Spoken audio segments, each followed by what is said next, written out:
Olá pessoal, muito bem-vindos a essa edição do Escolha Zen Show. Hoje eu estou recebendo a jornalista Nana Queiroz, idealizadora e uma das fundadoras da revista Asmina, além de criadora da campanha Eu Não Mereço Ser Estuprada e autora do livro Presos que Menstruam, que conta como é a brutal vida das mulheres nos presídios femininos do país. Nana, antes de tudo, quero te agradecer muito por ter aceito o convite. Muito obrigada por sua presença aqui. É um prazer. Bom, eu convidei a Nana para essa edição do Escolha Zen Show porque eu sou uma recém-picada pelo mosquitinho do feminismo. Não tem muitos anos que eu sou uma pessoa mais consciente e ativista por essa bandeira da igualdade dos direitos das mulheres, e a Nana é uma das pessoas que muito tem me influenciado nesse caminho por todo o trabalho que ela tem feito. Que bonitinho. Fico honrada. É verdade. E aí por isso eu convidei ela para poder fazer essa primeira edição do podcast do Escolha Zen. Então, vou te fazer algumas perguntas e, fique à vontade para poder responder. Bom, para a gente começar e situar a audiência, me conte um pouco sobre a sua vida. Quem é a Nana e onde nasce essa Nana líder feminista? Uau, líder? Pra mim você é. Acho que eu tenho que me acostumar com essa palavra. Eu nasci aqui onde eu tô dando essa entrevista, nessa casinha em Pirituba, a mais velha de 6 irmãos, né? Eu não nasci nessa casa, mas eu digo nessa casa simbólica, né? Essa família. Os meus pais, a minha mãe é de uma família de imigrantes nordestinos e o meu pai é meio imigrantes nordestinos, meio italianos, né? Então, todo mundo veio da vida simples, assim. E tiveram muitos filhos, eu era a mais velha. E é engraçado porque, apesar dos meus pais serem muito conservadores, né? Eles são do Opus Dei, religiosamente conservadores, mas todo o conservadorismo deles sempre teve um espaço muito igual para homens e mulheres. Então, por exemplo, eu não podia trazer namorado para dormir em casa, mas o meu irmão também não podia trazer namorado, né? Eu não podia eu tinha horário para chegar em casa, mas o meu irmão também tinha. Então, eu acho que as pessoas perguntam como o feminismo mudou sua vida, e a verdade é que não tem uma história de como o feminismo mudou minha vida. E eu acho que isso é um natural, porque o feminismo, na minha concepção, é o estado natural das coisas, né? O que muda a vida da gente é o machismo. O estado natural das coisas é que todo mundo seja feminista. O que é o feminismo? É você nascer com essa consciência de dignidade, né? E que é uma dignidade que ninguém nunca chegou pra mim e disse que eu era inferior ao meu irmão, né? Então eu me senti muito igual. Nós somos 3 meninos, 3 meninas, e o nosso tratamento sempre foi equânime. Apesar de ter divisão de tarefas, o que eu achava muito errado, que as meninas lavavam a louça e os meninos faziam serviços do jardim. E eu achava isso muito errado. Mas tirando isso, a dignidade era bem parecida, né? Então, eu acho que foi isso, foi essa consciência. E aí, quando eu comecei a sair em sociedade, me deparar com uma relação de diminuição pela minha feminilidade, isso me pareceu muito esquisito. E aí eu acho que o meu feminismo foi só essa reação ao que eu não achava natural, né? Claro que para você ler sobre, aprender, se teorizar, isso leva tempo. Isso aconteceu mais na faculdade e depois, e principalmente depois do Não Merecer Ser Estuprada. Mas o que eu acho é que a gente tem que parar com essa lenda de que feminismo é ficar lendo Simone de Beauvoir e decorando expressões, né? Ou lendo, eu não sei, Chimamanda, ou Judith Butler, ou sei lá o que.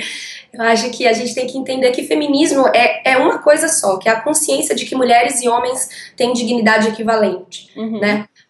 Isso, independente de qual... Aí dentro disso existe um mundo de correntes que você pode seguir ou não. Você pode simplesmente nunca sair desse grau do mulher é igual a homem, né? Em dignidade. Mas você pode ficar só você tem a opção de ficar só ali, né? Mas e não existe eu adoro uma coluna da Lola que escreveu para as minas essa semana, a Lola Aronovitch, que ela fala assim: não existe um clubinho que vai te dar uma carteirinha de feminista, né? O feminismo é seu por direito, por você ser mulher. Então, a partir do momento que você quiser usar o título sou feminista, você não precisa de absolutamente nada para usar esse título. Você só precisa uma coisa, a convicção de que as mulheres e homens têm dignidade equivalente, e aí acabou. Sim, igualdade de direitos, né? Eu falo isso também, assim, às vezes. Eu falo assim, as pessoas desenham um estereótipo da feminista como se fosse uma mulher que odeia os homens, né? E não tem nada a ver com isso. É Nada a ver. Um discurso muito deturpado esse. E o que eu acho, na verdade, é que o feminismo é um amor intenso pela humanidade, né? E não só pelas mulheres, principalmente pelas mulheres, claro, que são o foco da luta, mas também pelos homens, porque os homens também se beneficiam muito da luta feminista, né? Sim. E eu falo disso, aí todo mundo fala, eu não luto para que homem possa chorar, mas não é isso. Por exemplo, quantos homens morrem na guerra por uma questão machista mesmo, né? Que é uma questão de que, ou quantos homens morrem na violência urbana, que vem a partir dessa criação de que o homem tem que ser agressivo. Isso também é machismo, né?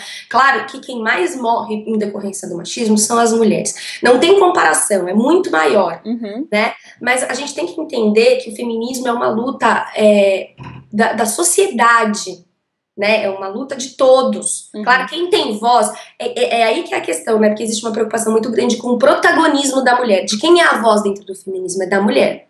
Sempre. O homem, ele só apoia, né? A mulher é quem fala, é quem decide, é quem determina as regras dentro do feminismo. Porém, é preciso, é que nem toda guerra, né? Eu gosto de comparar o feminismo com guerra. Você vai para uma guerra com uma nação vizinha, você tem um problema. Você primeiro pega em arma?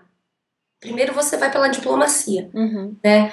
O feminismo é a mesma coisa. O primeiro passo é a diplomacia. E a diplomacia se dá dentro de casa, na esfera pública, no Congresso, né? Nas leis, na mídia. Esses são os nossos campos de batalha, em que a diplomacia, com os homens que estão dispostos a dar mais direitos para as mulheres, porque existe, né?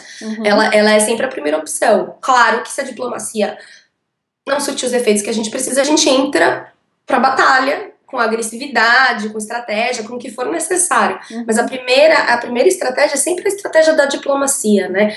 E é principalmente bom você pensar que a primeira diplomacia a gente faz enquanto mãe de meninos. Sim. E você não vai nascer num estado... Você não vai dar luz a um menininho num estado de constante belicismo com ele, né? Por ele ser homem. Não, você vai ensinar, né? Então a educação é a primeira diplomacia. Com o marido, com o companheiro, né, e assim por diante, com nós mesmas, porque eu sou adepta da ideia de que todo mundo é machista, que você não cresce numa sociedade machista e sai imune, e sai ileso. Sim. Né, então todos os dias é um desafio para todo mundo, para os homens principalmente, mas também para as mulheres desconstruir os nossos machismos, né, porque a gente é criada para competir umas com as outras, para olhar a outra e diminuir ela para se sentir melhor, para dizer que ela é gorda, para dizer que ela é feia, para dizer que eu sou melhor, que o meu emprego é melhor, o meu namorado é melhor, blá, blá. É assim que a gente é criado enquanto mulher também. E isso também é uma faceta do machismo, né? E a coisa mais esperta do machismo é que ele naturaliza as ideias dele, né? Então, por exemplo, a gente tende a pensar que, qual é o argumento do machista? Não, mas é porque as mulheres são naturalmente assim e os homens são naturalmente assado. E isso não é verdade. Existe natureza naturalmente. Mulher biológica pode gerar vida, dar luz, tal, ok. Mas agora, a mulher é mais sensível. Será que isso é biologia ou será que isso é construção social? Né? A mulher é menos agressiva. Será que isso não é construção social? Então, quando a gente fala em sexo, a gente fala de biologia. Quando a gente fala em gênero, a gente fala de biologia, mais construção social, né? Biologia mais sociedade. E ser mulher, né, não é ser fêmea. Ser mulher vai muito além. Tanto que tem mulheres que nascem macho, né? Mas que são espiritualmente, intelectualmente e todo o resto, elas são mulheres, né?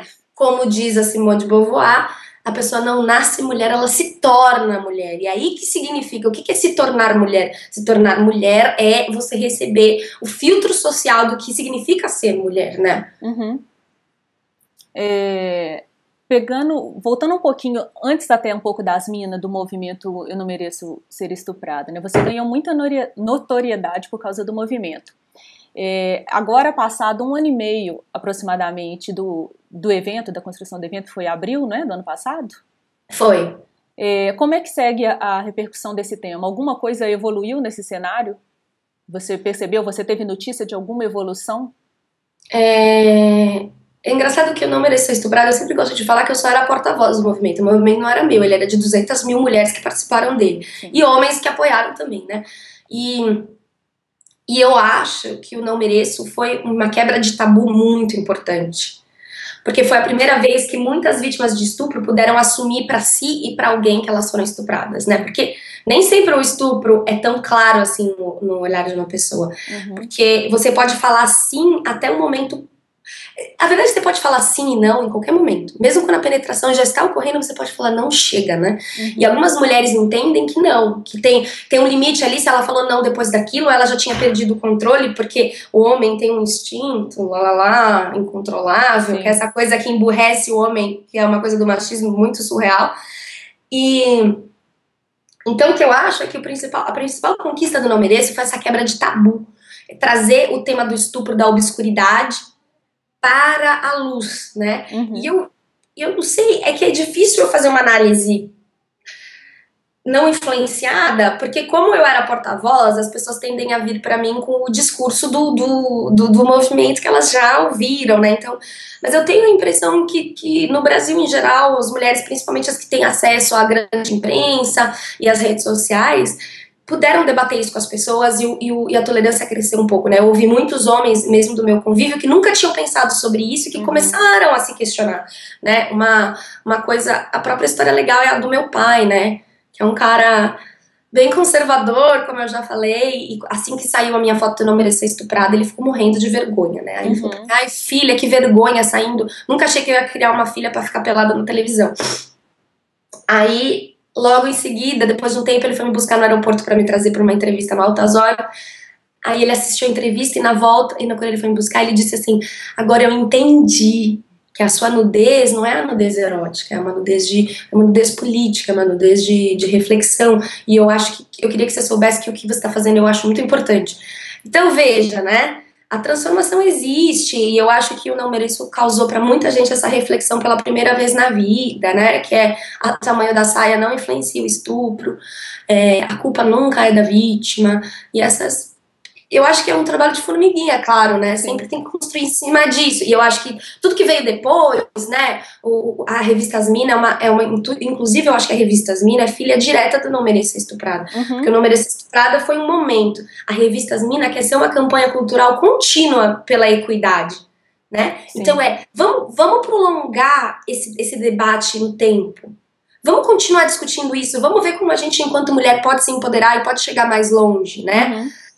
E aí eu acho que assim que a gente vai estender, e claro que o trabalho como escritora também, eu penso nele também como uma maneira de fazer uma reflexão mais profunda ainda do que a revista Asmina, né, que é aquele encontro que você fica alguns dias ali com o livro, pensando sobre ele, né, a revista você passa alguns minutos na internet, e tem gente incrível botando esse debate para acontecer, né, que é a Júlia de Faria, do Think Olga, tem a Clara Verbu, que é as meninas do Lugar de Mulher, tem N mulheres incríveis que estão fazendo, a Jaridia Arraes, da revista Fórum, que é uma feminista negra que eu adoro, que ela tem um discurso muito corajoso, mas ao mesmo tempo, e combativo, mas ao mesmo tempo muito compreensivo com as pessoas que têm preconceito, né? Eu gosto da Jaridia porque ela tem uma coisa assim, ela não te escurraça e te cospe porque você é racista, ela te compreende, te abraça, te dá chance de mudar. E eu acredito nisso, nesse processo de transformação, através da compreensão e do diálogo, né? Eu tendo a acreditar nisso. Pode ser que às vezes não dê certo. É sempre a minha abordagem também, independente do tema, né? Eu acho que um ditado, né, que se diz que a ignorância é a mãe do preconceito. Eu acho que quanto mais a gente bate de frente, mais a gente obriga outra pessoa a aumentar o tamanho do seu muro. Né, ao invés de empatizar e se colocar no lugar do outro e tentar usar os argumentos dele para poder desconstruir aquele discurso, é muito mais eficaz do que bater de frente. Assim, isso não vai mudar a cabeça de outra pessoa batendo de frente. O que eu acho é que tem várias... Eu sou muito inspirada pelo movimento pelos direitos civis negros nos Estados Unidos, né? Principalmente porque eu tô morando lá agora, em Washington DC, que era uma capital completamente negra. Até hoje, mais ou menos 50% da população é negra e essa cultura é muito forte. E porque lá nos Estados... Aqui no Brasil eu sou eu sou, sei lá, parda pra branca, né, considerada o meu fenótipo, mas nos Estados Unidos eu sou latina, né, então a minha posição pros negros é um pouco mais equivalente. Então eu tendo a ser mais aceita nos círculos negros do que nos círculos brancos nos Estados Unidos, porque eu também sofro algum tipo de preconceito, que por ser latino é um preconceito menor que os negros sofrem com certeza, mas explica porque eu tenho tanta vivência com esse mundo, né? Por exemplo, a igreja que eu vou no fim de semana ouvir jazz, né? Eu não sou religiosa, mas eu vou numa igreja que tem música gospel boa às sextas-feiras, e lá é uma comunidade negra que me acolhe super bem, e eu bebo muito dessa cultura. Então, e aí eu bebo muito também de Malcolm X e Martin Luther King. E aí quando alguém fala assim pra mim, Malcolm X e Martin Luther King, tem gente que fala, são duas coisas opostas na luta pela mesma coisa. E eu digo, absolutamente não, eles são complementares. E eu adoro um diálogo que tem no filme Selma, que é um filme que quem não viu devia ter visto, e tem que correr pra ver o próximo filme. Vou pôr na minha lista. Foi. E no filme Selma conta a preparação do Martin Luther King para fazer essa grande passeata, né? Conseguir o direito de que negros, apoiados por alguns brancos, atravessassem uma ponte para representar a necessidade de liberdade, de equidade de direitos. Aí ele tá preparando isso, e o Martin Luther King, a gente sabe, ele era um cara anti-violência e tal, e o Malcolm X, ele era a favor do enfrentamento, e ele era um cara que ele achava que a violência era necessária. E aí o Malcolm X chama o Martin, isso é real, esse diálogo é real, representado no filme, ele chama o Martin Luther King pra um diálogo. E aí o Martin Luther King fala assim pra ele, ô Malcolm X, tu é muito cara de pau, né, mano? Você me critica em todo canto que você vai, você tem uma mensagem completamente oposta à minha, e aqui você quer se encontrar comigo? Aí o Malcolm X fala assim, coitadinho de você, Martin Luther King, você não entende que eles só te respeitam porque eles temem a mim. Então você vê que o radicalismo, ele é necessário em todos os movimentos. O radicalismo é essencial. O radicalismo é o que leva esse muro que você falou, né? O radicalismo leva as pessoas a aumentarem o seu muro. Mas, por outro lado, leva as pessoas, às vezes, a serem mais suaves com quem tem um discurso mais ameno. Então, é muito mais... Como você teme o radicalismo, você cede mais no outro canto. Sim. E isso... Por isso que eu falo... O balanço e o radical, eles são essenciais em todo movimento. Então, por isso que as feministas radicais são importantes no feminino. E eu acho super importante. Eu não sou uma delas, mas eu acho que elas são super importantes. Mas é isso. O meu caminho é o caminho do Martin Luther King. Né?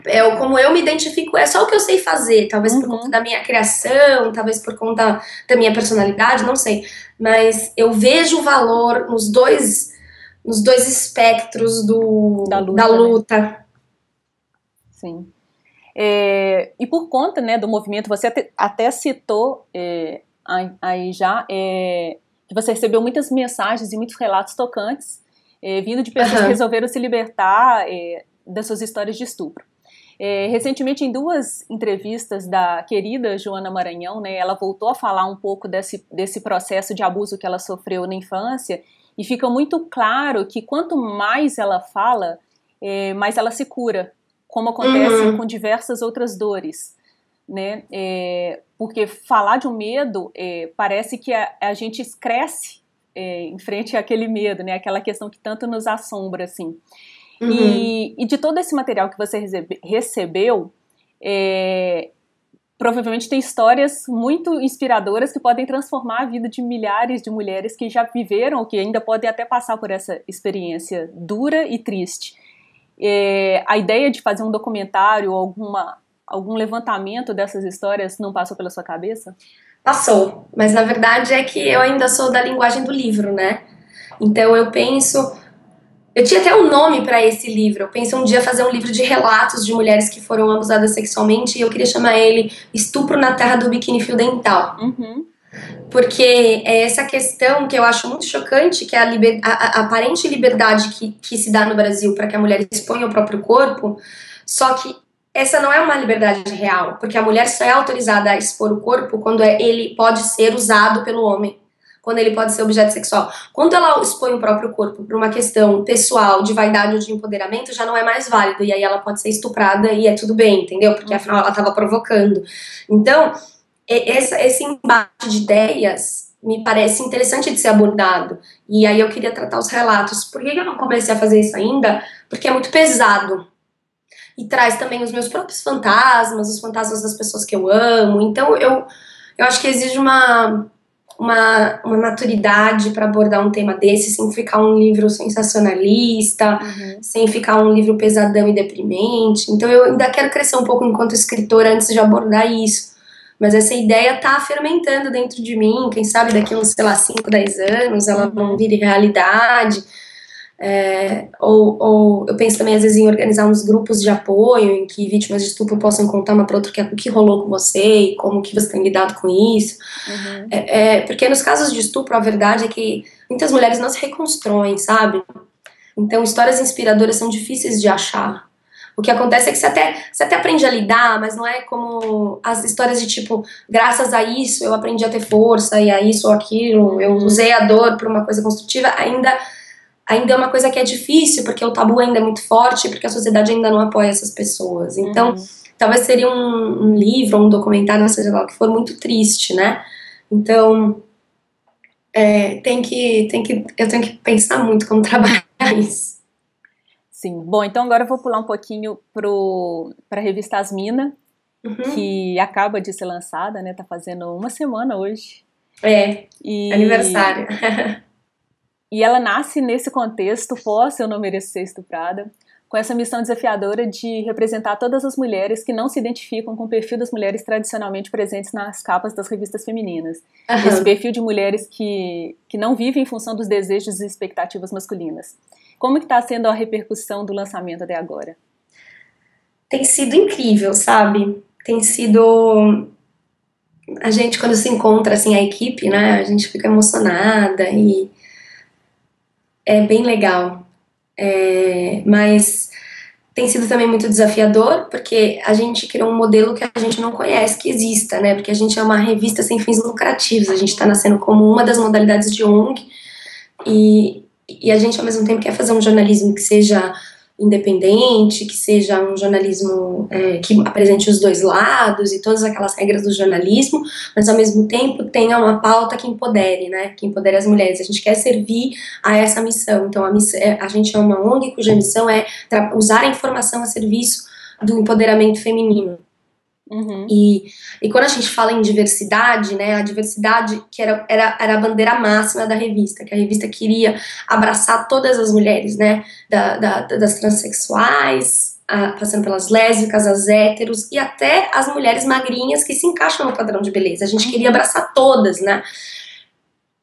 E aí esse era o esforço durante a criação da equipe também, porque o mais importante era que a gente também tivesse uma diversidade de pessoas dentro da equipe produzindo, só que, por outro lado, isso é um desafio pra gente, porque você tende a se relacionar com os iguais, né? Então, eu acabava tendo amigas que eram muito parecidas comigo. Então, o que a gente fez? A gente começou a conversar com as moças do cafezinho, começou a buscar nas periferias e nos outros estados para encontrar pessoas, e aí a gente conseguiu variar um pouco mais na diversidade da revista.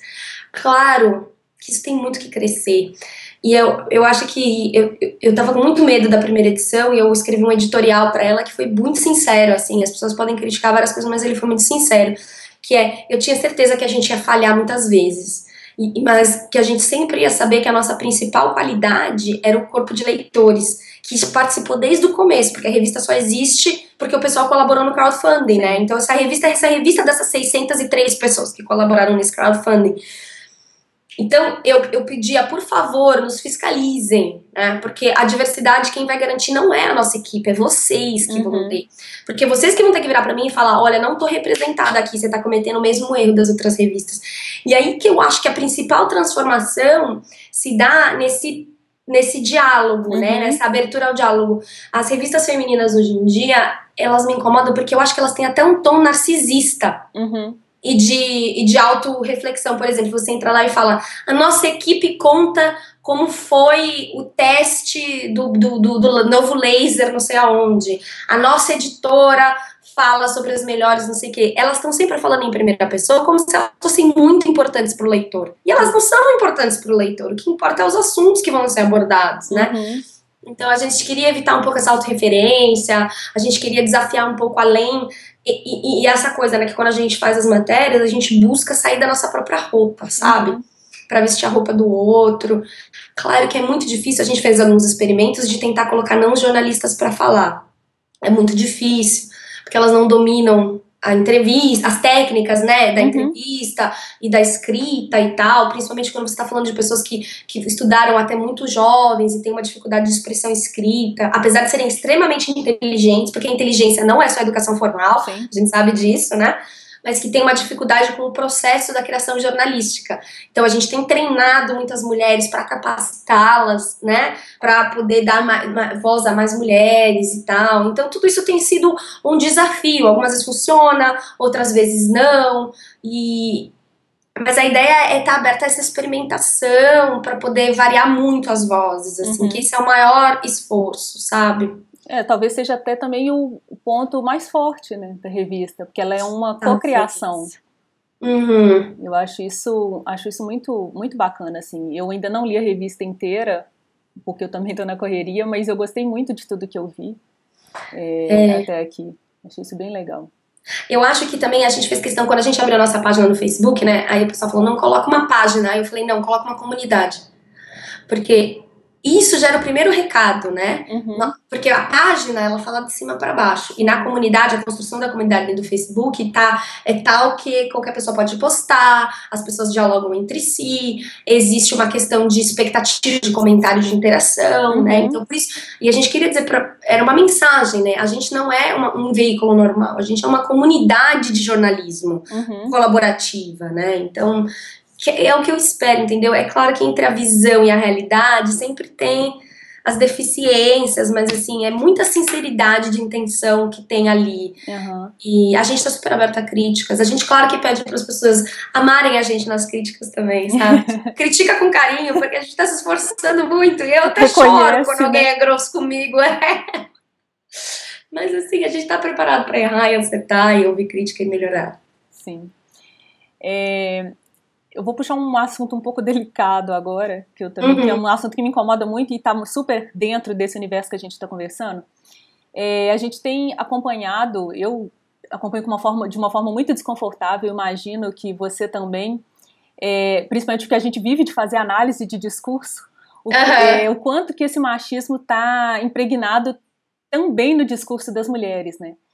Sim. E todas essas correntes ofensivas que têm borbulhado contra a mulher Dilma Rousseff, por exemplo, em protestos e manifestações, tem deixado muito claro o quanto que a gente ainda precisa caminhar nesse processo de conscientização feminina. Você acha que as mulheres brasileiras estão preparadas para um tipo de publicação como a revista Asmina? Ou ela chega também como uma forma de profilaxia, de tratamento nesse processo de conscientização? Eu acho que as duas coisas um pouco, mas por outro lado a revista Asmina só nasceu porque existe público para ela. Então existe essa maturidade, né? Eu acho que essa foi a minha principal transformação do Não Mereço, porque até então eu tinha uma visão que eu faço uma autocrítica pesada comigo mesma, que eu também menosprezava a mulher brasileira, e eu também achava que ela era pouco crítica e que ela era muito sedenta de se enquadrar em padrões e de agradar o seu homem e manter o seu homem custe o que custar. Inclusive, essa característica de manter o homem custe o que custar é uma característica de sociedades em que a mulher não tem poder financeiro e poder social e ela precisa de um homem que cuide dela. Então, manter o homem custe o que custar é manter um status de segurança financeira e física pra ela, né? Pra cria, né? E pra cria. E eu achava que isso era uma questão que ainda estava muito marcada. Mas não, a verdade é que a mulher brasileira já tá com num outro padrão do debate, né, que é um padrão mais avançado. Ainda tem muito que avançar? Tem, todo mundo tem. E eu me olho no espelho, eu sei que eu tenho. Sim. Mas a gente se policia o tempo todo, né? Exatamente. O fato da gente ter uma presidente mulher é, em certa forma, um avanço. Porém, claro, que a gente sabe que a Dilma subiu ao poder porque ela tinha por trás um homem, que era o Lula, né? E hoje, quando as pessoas criticam a Dilma, é incrível porque vão criticar o Temer, ele é bandido, ele é incompetente, e a Dilma, ela é puta, vagabunda. O que eles estão xingando na Dilma é o lésbica, eles estão, não só a mulher, hein, porque eles estão falando da questão sexual da Dilma. Uhum. Como se a questão sexual da Dilma influenciasse minimamente em como ela governa. Sim. Entendeu? A vida sexual da Dilma pouco importa. Se a gente vai criticar a Dilma enquanto presidente, tem que ser pela mesma razão que a gente critica os homens. Porque eles são honestos ou desonestos, porque eles são competentes ou incompetentes. E eu, particularmente, acho que a Dilma tem que ser criticada porque ela é uma má administradora. Eu acho que a Dilma tem um problema de lidar com aliados. Não é à toa que ela ficou tão isolada, né? O ela diálogo, tem, né? O diálogo. Eu morava em Brasília e tinha muita gente que trabalhava nas equipes dela que eu acabava conhecendo. Elas falavam que a Dilma não escuta, que a Dilma não tem facilidade de receber opiniões ou de confiar em outros profissionais que não ela mesma, ela é um pouco controladora. Uhum. Então, por que as pessoas não estão pensando nesses aspectos dela enquanto presidente? Ou até mesmo a questão da Petrobras, da corrupção, em vez de falar Dilma sua puta, entendeu? Como que isso... Ou Dilma, a presidente é sapatão, assim, quanto que isso tem conexão, assim, né? E eu acho que isso mostra, e claro, mulheres e homens falam isso, é sempre importante entender a diferença, porém, quando o machismo tá numa mulher e quando o machismo tá num homem. Quando o machismo tá na mulher, ela ainda assim é vítima. Uhum. Porque ela tá interiorizando uma sensação de inferioridade dela mesma. Ela não se beneficia de oprimir mulheres. Ela tem a ilusão de que ela se beneficia, né? Então, se tá nós duas aqui, né, Lu? Aí eu posso virar e falar assim, ai, a Lu, eu sou bem melhor que a Lu, porque o meu cabelo é rosa e o dela é castanho, ela é tão quadrada. Eu posso achar, na minha cabeça, que eu tô me crescendo em cima de você porque eu tô me achando melhor do que você. Só que a realidade é que eu, a partir do momento que falo que o cabelo rosa é melhor que o cabelo castanho, eu tiro de mim mesmo o direito de deixar meu cabelo voltar a ser castanho. Uhum. Você entende? Então, sempre a opressão de uma mulher com outra mulher é uma opressão que bate e volta. Sim. E de um homem não, porque ele não vai ter que... Você entende? Quando eu tô dizendo, ai, a Lu, ela é uma vagabunda, ela transa com todo mundo. Eu também tô me tirando o direito de transar com quem eu quiser. Sim. Né? Então, é importante a gente perceber, a mulher, quando ela reproduz o machismo, ainda assim, ela é vítima. Ela é vilã da outra, mas ela é vilã de si também, né? E claro que eu não tô colocando a mulher numa posição de vítima eterna, a mulher tem todo o poder de transformar, a mulher é poderosa, eu acredito no poder da mulher sem parar. Uhum. Só que é preciso que você trate as mulheres como se elas não fossem as grandes reprodutoras do machismo, porque o grande reprodutor do machismo é quem se beneficia do machismo. Claro.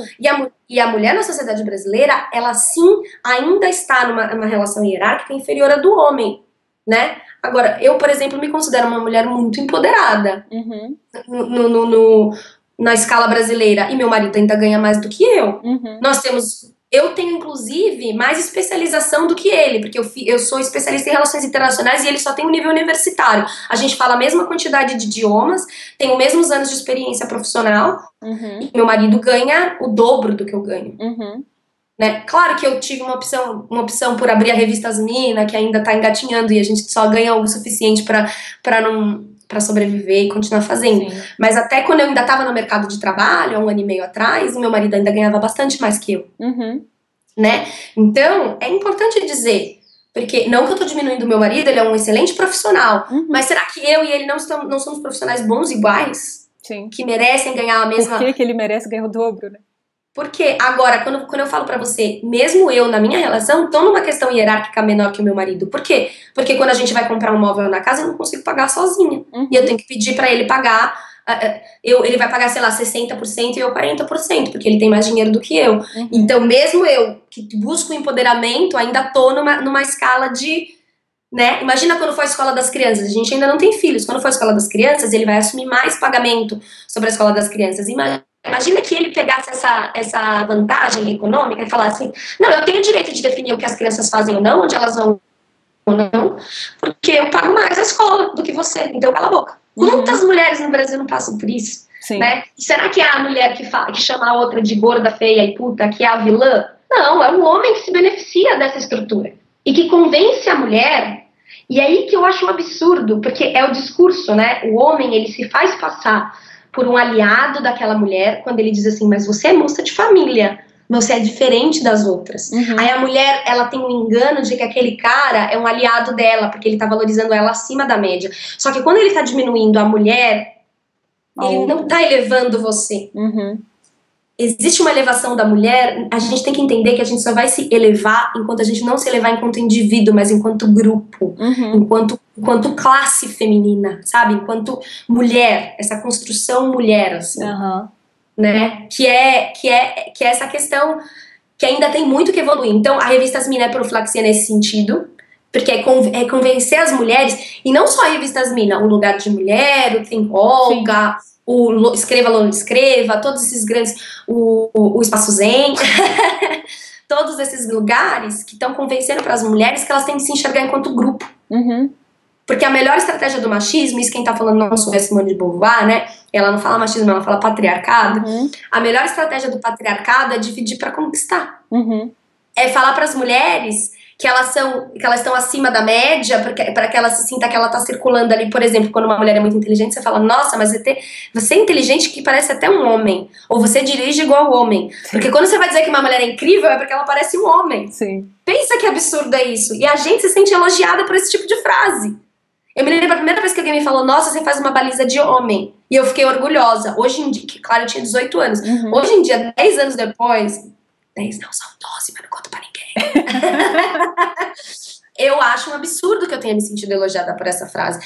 Mas é aí, a gente tem que se convencer de que a gente nunca vai se elevar numa posição indiscutível de dignidade enquanto a gente não se elevar enquanto classe, enquanto grupo. A gente é um grupo. A gente tem que...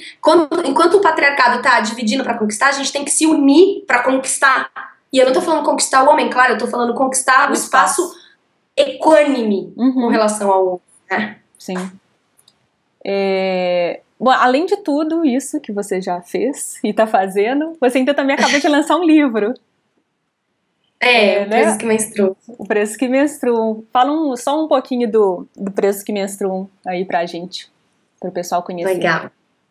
Presos que Menstruam, ele tá chegando na 3ª edição já, em 2 meses, o que é uma conquista enorme para uma escritora de primeira viagem que nem eu, assim. Eu tô muito feliz, eu tô principalmente feliz com que as pessoas tenham me escrito de volta. Eu acho que as pessoas têm sido muito generosas quando elas leem o meu livro. Eu tenho certeza que ele tem uma série de problemas, que eu vou evoluir muito, mas as pessoas têm sido muito... Elas têm percebido, acho que talvez a minha honestidade quando eu escrevi aquilo. E o Presos que Menstruam, ele é um abraço no feminismo e um abraço nos direitos humanos, né?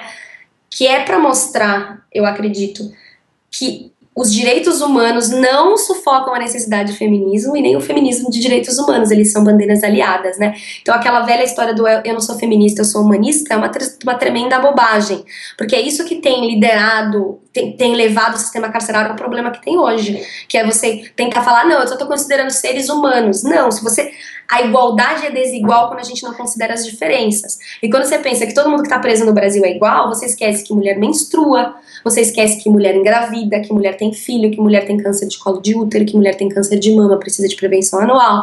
E aí você cria uma série de violações de direitos humanos que inclusive castigam no nosso país hoje 1.905 crianças que estão presas com as mães, né? Elas são menores de 7 anos, elas estão ou no período de amamentação ou num período de dependência psicológica, que o Estado julgou justo que ela não fosse separada da mãe, porque ia ser um dano muito grande para essa criança. E o Brasil está tratando essas crianças como se elas fossem pequenos infratores, sendo que elas não são. E quando a gente está falando de menores na cadeia, todo mundo está pensando nos menores infratores, mas tem os menores não infratores presos no Brasil também, que a gente está esquecendo, né? Então, aí, a gente tem que pensar quanto que considerar gênero é celebrar os direitos humanos. Só que você só celebra os direitos humanos quando você celebra gênero. E o gênero, com a bandeira dos direitos humanos, é um debate que se enriquece, né? E vice-versa. Né? Então eu acho que o Presos que Menstruam é isso. O que eu tentei fazer no Presos que Menstruam não era fazer um relatório, não era levantar dados, era mostrar para as pessoas as histórias de verdade dessas mulheres. Eu falei pro João, meu marido, né? Eu falava assim, João, eu queria que o Presos que Menstruam fosse um romance de histórias reais, né? Que ele não fosse só um livro reportagem, que ele fosse um livro tipo que você lesse e se eu não te contasse que é de verdade, você ia achar que era a história que eu inventei da minha cabeça. Porque ele tem riqueza de detalhes, porque ele tem uma narrativa fluida, não sei o quê, e é isso que eu sempre busquei no livro, e as personagens que eu encontrei pelo caminho eram mulheres incríveis e muito corajosas para abrir detalhes muito íntimos, né? quem lê o livro vai ver que eu falo muito sobre o que elas estavam pensando em determinado momento, o que elas estavam sentindo, porque elas tiveram essa coragem de contar pra mim, né? E eu perguntava e elas nunca disseram, eu não quero responder essa pergunta. Né? Assim, claro, tem uma ou outra que não queria falar sobre o crime que cometeu, mas a maioria era muito corajosa para falar sobre as suas sensibilidades e os seus medos e as suas expectativas, né? Então foi um mérito muito grande delas, assim, de terem se aberto tanto para se deixar mostrar, assim, né? Porque é uma coragem, eu imagino. Eu já coloquei na minha lista também, na minha lista das leituras também para colocar em dia. Tô super curiosa. Bom, Nana, antes da última pergunta, eu só quero reforçar a importância do seu trabalho, mais do que isso até, da urgência dele. Por tudo que a gente falou aqui, porque de várias formas você está fazendo com que esses assuntos femininos, que são tabus, que são importantes, venham à pauta e sejam discutidos por homens e por mulheres, independente de se para apoiar ou para criticar eles estão sendo debatidos. E eu tenho certeza que muitas vidas estão sendo tocadas e transformadas nesse processo. Então, por isso, mais uma vez, eu quero te agradecer em nome de todas essas pessoas pelo seu trabalho. Mas olha, eu só queria falar que eu sou só a cara da entrevista, né? Porque quem tá falando aqui, na verdade, é a Helena, a Larissa, o Rafael Tosta, a Tami, a Luísa Marilac, a Babi Bowie de Minas, a Carol Gomes, a Carol Vicentim.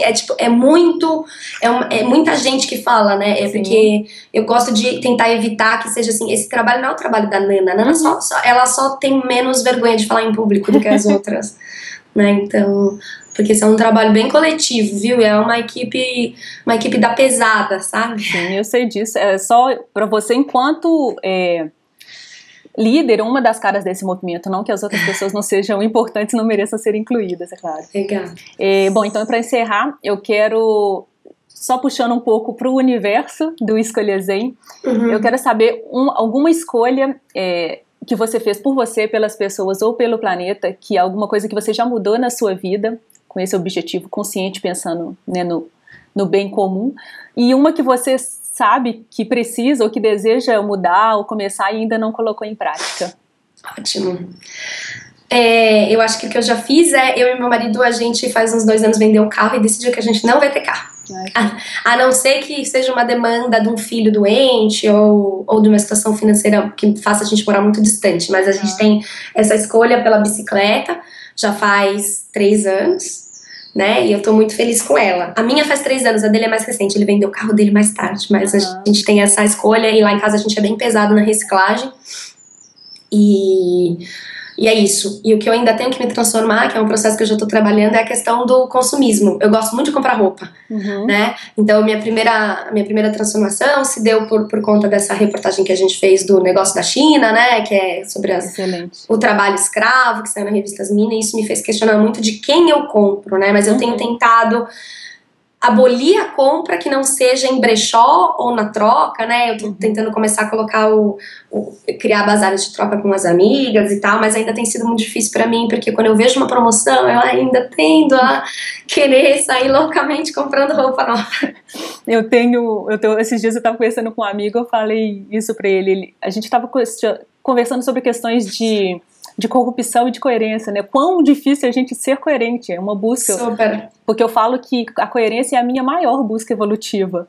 Porque eu fico me policiando o tempo todo pra eu não fazer uma coisa oposta ao meu discurso, né? A minha maior incoerência, inclusive, eu acho, é não ser vegetariana. Porque eu tentei, viu? Eu fui vegetariana por 4 meses. Aí depois tava sendo muito difícil pra mim. Aí eu virei peixotariana por mais 2. Aí eu falei, não, chega. Aí deu meu aniversário, me fizeram um churrasco. Eu não aguentei. Então essa é a minha maior incoerência e eu acho que eu vou morrer com ela.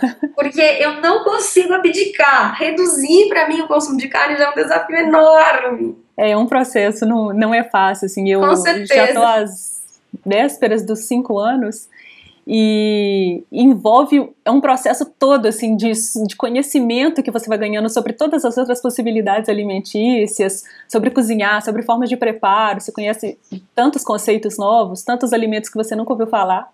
Com certeza, isso sim. É longo mesmo, assim, né? E é um processo que tem que ser um chamado muito forte, porque é muito difícil, essa questão cultural é muito forte, assim. É a parte mais difícil para uma pessoa deixar de comer carne mesmo. Com certeza, nossa. Nana, então, muito obrigada por sua entrevista, pelo seu tempo, pela sua disposição em falar para o Escolha Zen, para falar comigo. Eu agradeço demais por você ter topado. Ai, Lê, eu amo a ideia, a escolha zen é muito importante e que eu consiga fazer mais escolhas zens na minha vida, porque eu sou um poço de ansiedade. Nós todos. Eu falo que eu até escrevi isso no site, que eu criei o Escolha Zen por mim, porque eu sabia que quanto mais eu tivesse em contato com outras pessoas que estão conseguindo caminhar, mais eu conseguiria, né? Que a gente se cerca desse universo e vira o nosso parâmetro mental, assim. Então é um super desafio, mas de toda forma agradeço demais por você ter vindo e ter estreado o Escolha Zen Show. Ótimo, desculpa por eu ainda estar com essa cara de sono. Tá ótimo. Meu bem, muito obrigada e obrigada também a quem nos acompanhou até aqui. Toda semana uma entrevista nova com um convidado super interessante para poder falar sobre algum aspecto desse universo do Escolha Zen. A gente se vê na próxima.